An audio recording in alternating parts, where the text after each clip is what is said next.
Hello student, मी नाटे madam बोलते. Students, today we have to see the remaining MCQs in question bank of Science 1. Science 1 मध्ये उरलेले जे Science 1च्या question बँकमध्ये जे उरलेले जे MCQs आहेत ते आपण आज बघणार आहोत. मागच्या व्हिडिओपर्यंत आपण 112 हे इथपर्यंत बघितले होते MCQs. आता आपण 113 पासून बघणार आहोत.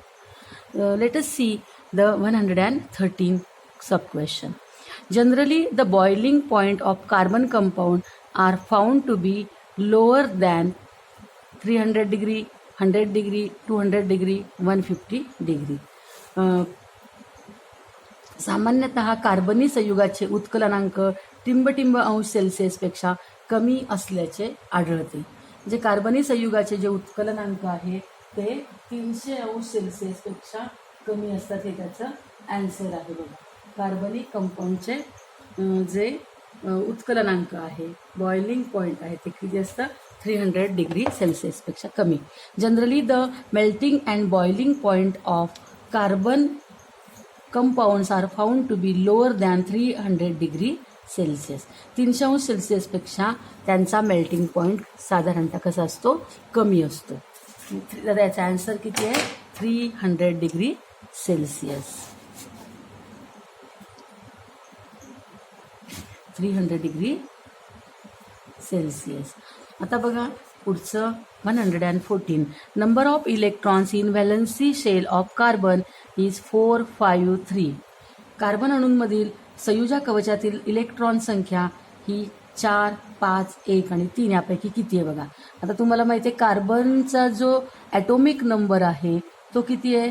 तर ॲटोमिक नंबर त्याचा आहे 6 आणि ॲटोमिक नंबर 6 असल्यामुळे याचं इलेक्ट्रॉनिक कन्फिग्युरेशन कसं होईल? तर पहिल्या शेलमध्ये 2 आणि दुसऱ्या शेलमध्ये उरलेले किती? 6 2 गेले 4. तर त्याला 2च शेल असतात कार्बनला. तर पहिल्या शेलमध्ये 2 इलेक्ट्रॉन, दुसऱ्या शेलमध्ये 4, म्हणजे दुसरा शेल हा लास्ट शेल झाला. आणि लास्ट शेलमध्ये असलेले जे इलेक्ट्रॉन्स असतात त्यांना व्हॅलन्सी इलेक्ट्रॉन असं म्हणतात. त्याला व्हॅलन्सी इलेक्ट्रॉन म्हणजे number of electron in valency shell, बाहेरचा. व्हॅलन्सी शेल म्हणजे बाहेरचा. तर त्याच्यात किती आहेत बघा? तर त्याच्यामध्ये आहेत 4. तर याचा आन्सर किती आहे? 4. कार्बन अणूमधील संयुजा कवचातील इलेक्ट्रॉन संख्या ही किती आहे? 4 आहे. संयुजा कवचातील म्हणजे बाहेरचा जो शेल आहे, कवच आहे ते. 4. There is dash bond between two oxygen atoms. Double, triple, single, none of these. ऑक्सिजनच्या 2 अणूंमध्ये बंध प्रकार हा कसा असतो? दुहेरी, तिहेरी, किंवा सिंगल. बघा आता हा ऑक्सिजन आहे. तर ऑक्सिजन जो आहे, तर ऑक्सिजन ॲटमचा मध्ये कोणता बॉन्ड असतो? तर डबल बॉन्ड असतो. कारण ऑक्सिजन कडे जे 2 बाहेरचे जे 2 इलेक्ट्रॉन्स असतात, हे 2 इलेक्ट्रॉन्स ऑक्सिजन काय करत असतो? शेअर करत असतो दुसऱ्या ऑक्सिजनशी. म्हणजे ह्या ऑक्सिजनचे हे 2 आणि ह्या ऑक्सिजनचे हे 2 असे 2 ते काय करतात? शेअर करतात. म्हणजे ह्या ऑक्सिजनकडे किती आहे? टोटल 6 आहेत. याला किती हवे आहेत? 2 इलेक्ट्रॉन हवे आहेत. या ऑक्सिजनकडे किती आहेत? 6 आहेत. याला किती हवे आहेत? 2 इलेक्ट्रॉन हवेत. मग हे दोघं काय करतात? एकमेकांचे 2 इलेक्ट्रॉन शेअर करतात. देत पण नाहीत, घेत पण नाहीत, पण ते शेअर करतात. आणि शेअर केल्यामुळे त्यांच्यामध्ये बॉन्ड तयार होतो. तर याचे हे 2 आणि याचे हे 2 असे मिळून हे यांचे शेअरिंग होतं दोघांचं. आणि मग याच्याकडे किती होतात? 2 आणि 2 4 आणि 2 6 आणि 2 8. याच्याकडे किती होतात? 2 आणि 2 4 आणि 2 6 आणि 2 8. अशा पद्धतीने दोघांचे 8 होतात लास्ट शेलमध्ये. पण शेअरिंग करताना यांनी कितीचं शेअरिंग केलं? 2चं शेअरिंग केलं. आणि 2चं शेअरिंग केल्यामुळे या दोघांमध्ये बॉन्ड कसा तयार झाला? तर डबल बॉन्ड तयार झाला. जर समजा 3चं शेअरिंग केलं असतं तर ट्रिपल बॉन्ड. आता इथे नायट्रोजन मध्ये बघा 3चं शेअर होतं. हे याचे 3 आणि याचे 3 असे 3चं शेअर केल्यामुळे ट्रिपल बॉन्ड तयार होतो. पण आपल्याला प्रश्न विचारलेला आहे ऑक्सिजनचा. तर ऑक्सिजनमध्ये कोणता बॉन्ड तयार झालेला आहे? ऑक्सिजनमध्ये डबल बॉन्ड तयार झालेला आहे. Double bond in oxygen atom. बघा कुठे गेलं? ऑक्सिजनच्या 2 अणूंमध्ये टिंब बंध प्रकार असतो, दुहेरी. ऑक्सिजनचे जे 2 अणू असतात त्यांच्यामध्ये दुहेरी बंध होतो आणि त्याचा डबल बॉन्ड होतो आणि त्याचा मॉलिक्यूल तयार होतो ऑक्सिजनचा. The molecular masses of carbon compound range up to कार्बनी संयुगाच्या रेणू वस्तुमान याची व्याप्ती टिंबटिंबपर्यंत पसरलेली आहे. तर याची म्हणजेच कार्बनचे जे कार्बन एका कार्बनला दुसरा कार्बन जॉईन होतात, दुसऱ्या कार्बनला तिसरा कार्बन जॉईन होतो. अशा पद्धतीने यांची जी व्याप्ती आहे, रेंज आहे, ही रेंज कितीपर्यंत पसरलेली आहे, असे किती एकमेकांना जॉईन होऊ शकतात. तर बघा खूप मोठी रेंज आहे त्याची. The range of their molecular masses is as large as 10⁻1 to 10⁻12 म्हणजे 10 पासून 10च्या 12व्या घातापर्यंत इथपर्यंत त्यांची रेंज आहे कार्बन कंपाऊंडची. We have seen in the beginning of this chapter that number of the known carbon compound is as large as about 10 millions म्हणजे carbon compound जे आहेत जवळजवळ 10 मिलियनपर्यंत कार्बन कंपाऊंड माहिती. तर त्यांची रेंज किती आहे. देअर मॉलिक्युलर मासेस म्हणजे त्या कार्बन कंपाऊंडचं जे मॉलिक्युलर मास आहे तर कमीत कमी 10 पासून ते जास्तीत जास्त 10च्या 12व्या घातापर्यंत त्याची काय आहे मॉलिक्युलर मासची रेंज आहे. आणि म्हणून याचं ॲन्सर आहे 10⁻². आपल्याला पर्याय काय काय दिलेला आहे 10चा 12, 10चा 14, 10चा 10 आणि 10चा 13. तर याचं ॲन्सर आपण घेणार आहोत अप टू 10⁻12 अप टू 10⁻12 म्हणजे 10च्या 12व्या घातापर्यंत याची काय आहे व्याप्ती आहे, रेंज आहे. तर बघा कार्बन दुहेरी बंध असलेल्या असंपृक्त हायड्रोकार्बन यांना टिंबटिंब म्हणतात. The unsaturated hydrocarbon containing a carbon double bond are called alkene, alkane, alkyne, alcohol. तर इथे 3 प्रकार असतात बघा, अल्कीन, अल्केन, अल्काइन. बघा अल्कीन, अल्केन, अल्काइन. तर इथे तिहेरी बॉन्ड म्हणजे ट्रिपल, इथे काय दिलेलं आहे 117 मध्ये दुहेरी, 117 मध्ये आपल्याला दुहेरी दिले. तर तुम्हाला मी इथं लिहून देते बघा, कार्बनचा सिंगल बॉन्ड जर असेल, डबल बॉन्ड जर असेल तर काय म्हणतात आणि ट्रिपल बॉन्ड जर असेल तर काय म्हणतात. तर कार्बनचा सिंगल बॉन्ड जर असेल तर त्याला के, आता इथे काय असतं अल्के ANE हे लक्षात ठेवा स्पेलिंग, त्याला म्हणतात अल्केन, ए असतो. जर डबल बॉन्ड असेल तर त्याला म्हणतात अल्कीन, इंग्लिशमध्ये ई असतो बघा. आणि जर ट्रिपल बॉन्ड असेल तर त्याला अल्काइन म्हणतात, अल्काइन वाय, म्हणजे फक्त एकाच लेटरचा फरक आहे. ए सिंगल बॉन्ड असेल तर ए, डबल बॉन्ड असेल तर ई आणि ट्रिपल बॉन्ड असेल तर वाय, म्हणजे स्पेलिंगमध्ये हा फरक आहे. तर मग याचा ॲन्सर काय येणार आहे डबल बॉन्ड आहे, डबल बॉन्ड असल्यामुळे याचं ॲन्सर येणार आहे अल्कीन. त्याचं ॲन्सर अल्कीन असणार आहे. मराठीतून बघा कार्बनचा दुहेरी बंध, समजा सिंगल बॉन्ड असेल तर अल्कीन, वेलांटी. डबल बॉन्ड असेल, डबल बॉन्डला अल्कीन आहे आणि सिंगल बॉन्ड असेल तर अल्केन मात्रा येईल. डबल बॉन्ड असेल तर वेलांटी येईल आणि ट्रिपल बॉन्ड असेल तर अल्काइन, इन हा प्रत्यय, हे लक्षात ठेवायचं आहे. तर आपला ॲन्सर काय आहे डबल बॉन्ड असल्यामुळे त्याचं ॲन्सर आहे अल्कीन. डबल बॉन्ड असेल तर त्याचा ॲन्सर काय असेल अल्कीन. लक्षात ठेवा हे. आता एक पुढे बघा, इथे काय आहे डबल बॉन्डला काय उत्तर आहे अल्कीन आहे. आणि ती the unsaturated hydrocarbon whose saturated contain carbon triple बॉन्डला अल्काइन आहे. हे चुकून इथे झालेलं आहे.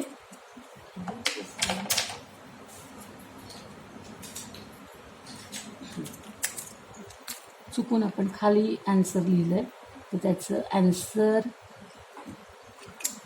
ट्रिपल बॉन्डला अल्काइन आहे आणि डबल बॉन्डला अल्कीन आहे.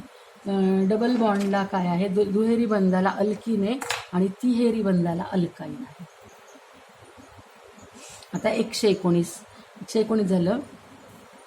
The phenomenon in which compound having different structural formula have the same molecular formula is called. भिन्न रचनासूत्रे असणाऱ्या संयुगांचे रेणुसूत्र जेव्हा एकच असते तेव्हा या घटनेला टिंबटिंब म्हणतात. रचना समघटकता, शृंखला बंधन, समजातीय श्रेणी, क्रियात्मक गट, स्ट्रक्चरल आयसोमेरिझम, कॅटेनेशन, होमोलोगस सिरीज आणि फंक्शनल ग्रुप. म्हणजे बघा की मॉलिक्युलर फॉर्म्युला तोच, रेणुसूत्र तेच, रेणुसूत्र म्हणजे मॉलिक्युलर फॉर्म्युला बदलत नाही पण त्याचं स्ट्रक्चर मात्र बदलतं, भिन्न असतं. तर त्याला काय म्हणतात ते आपल्याला विचारलेलं आहे. बघा आता इथे बघा मॉलिक्युलर फॉर्म्युला आपण एक एक्झाम्पल घेतलंय. मॉलिक्युलर फॉर्म्युला C5H12 आहे. 1 2 3 4 5 C5 आणि हे किती आहेत H10. आता हे त्याचं स्ट्रक्चर झालं. आता हे C5H10 ह्या स्ट्रक्चरने दाखवता येतं, या पण स्ट्रक्चरने दाखवता येतं. 1 2 3 4 आणि हा C इकडे शेवटी जोडला आहे, इथे जोडलेला आहे. तर ह्याचं स्ट्रक्चर असं सरळ स्ट्रक्चर होतं, ते असं काय झालंय ब्रँच आली त्याला. किंवा हेच स्ट्रक्चर 1 2 3 4 5 तर C5H12 हे अशा पद्धतीने सुद्धा स्ट्रक्चर बदललंय. मध्येच एक कार्बन आणि 4 कार्बननी जॉईन केलंय. तर मॉलिक्युलर फॉर्म्युला C5H12 असताना 3 स्ट्रक्चर इथं दाखवलेले आहेत. तर यांना काय म्हणायचं, यांना म्हणायचं आयसोमेरिझम, स्ट्रक्चरल आयसोमेरिझम असं म्हणायचं. रचना समघटकता असं यांना म्हणायचं. मॉलिक्युलर फॉर्म्युला तोच पण स्ट्रक्चरल फॉर्म्युला बदलतोय तर त्यांना म्हणतात स्ट्रक्चरल आयसोमेरिझम, रचना समघटकता. आन्सर आहे त्याचं स्ट्रक्चरल. मी तुम्हाला उदाहरणं पण दाखवते, त्याच्यावरनं लगेच तुमच्या लक्षात येईल. पुढील हायड्रोकार्बनमधील टिंबटिंब वलयांकित हायड्रोकार्बन आहे. Dash is a cyclic hydrocarbon. Isobutane, propyne, benzene आणि आयसोब्युटिलिन. तर बेन्झिन बघा, बेन्झिन हे सायक्लिक म्हणजे वर्तुळाकृती. बेन्झिन हे बघा, हे बेन्झिन आहे आणि हे कसं आहे सायक्लिक आहे, वर्तुळाकृती. वलयांकृत काय आहे ते तर हायड्रोकार्बन आहे. तर याचा आन्सर आहे बेन्झिन. बेन्झिन हे त्याचा आन्सर आहे.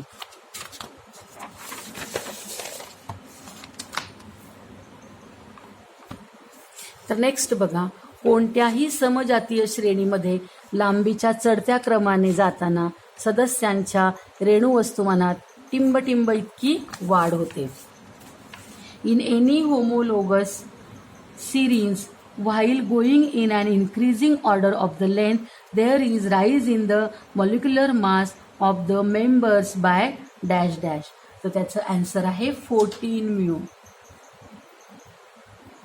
14 म्यूने त्याच्यामध्ये काय होते, बदल होते, इन्क्रीज होते, वाढ होते. तर नेक्स्ट बघा, the general molecular formula of homologous series of alkyne is. अल्काईनच्या समजातीय श्रेणीसाठी सामान्य रेणुसूत्र. The general molecular formula for homologous series of alkyne. हा अल्काईनचा शब्द दिसला नाही. अल्काईनचं जनरल फॉर्म्युला काय आहे असं तुम्हाला विचारलेलं आहे. तर अल्काईन, अल्कीन आणि अल्केन ह्या तिघांचे पण फॉर्म्युले मी तुम्हाला इथे लिहून देते. म्हणजे अल्कीन आलं, अल्काईन आलं, काहीही आलं तरी आपल्याला आन्सर येईल. बघा आता अल्केन जर असेल, अल्केन, अल्कीन आणि अल्काईन, तर त्यांच्या फॉर्म्युल्यात काय फरक आहे. तर अल्केनचा फॉर्म्युला आहे 2n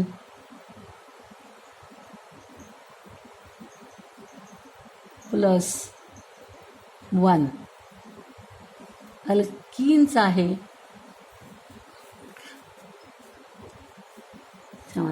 2n प्लस 1. मग हे काय कार्बनचं आहे H. एक मिनिट इथे लिहिते.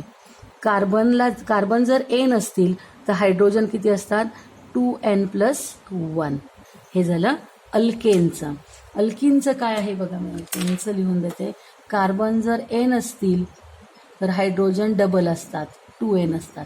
आणि अल्काईनमध्ये कार्बन जर n असतील तर हायड्रोजन किती असतात 2n -2 असतात. 2n - 2 आणि इथे 2n + 2 आहेत. अल्किनला 2 आहे.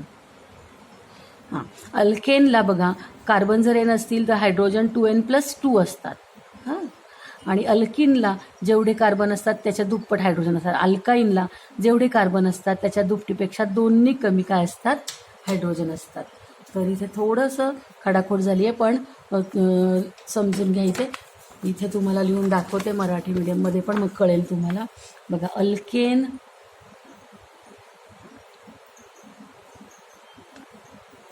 अल्कीन आणि अल्काईन.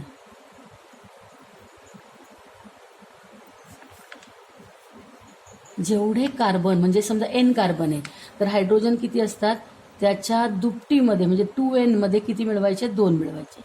आणि अल्किनमध्ये काय असतं, जेवढे कार्बन असतात त्याचे दुप्पट हायड्रोजन असतात 2n. आणि अल्काईनमध्ये जेवढे कार्बन असतात त्याच्या दुप्पटपेक्षा 2नी कमी, म्हणजे हे 2n + 2 आहे इथं आणि इथे 2n - 2 आहे. तर आपल्याला कशाचं विचारलेलं आहे, अल्काईन. तर अल्काईनचा काय फॉर्म्युला आहे, CnH2n - 2, म्हणजे हा त्याचा फॉर्म्युला आहे. CnH हा -1 जो आहे तो इकडे घ्या खाली. हा त्याचा फॉर्म्युला आहे. Cn, हे बघा, हे तिथे थोडंसं छापताना नेहमी हे कुठे पाहिजे, बेसपाशी पाहिजे, पायापाशी. हां, इथे बरोबर छापले. Cn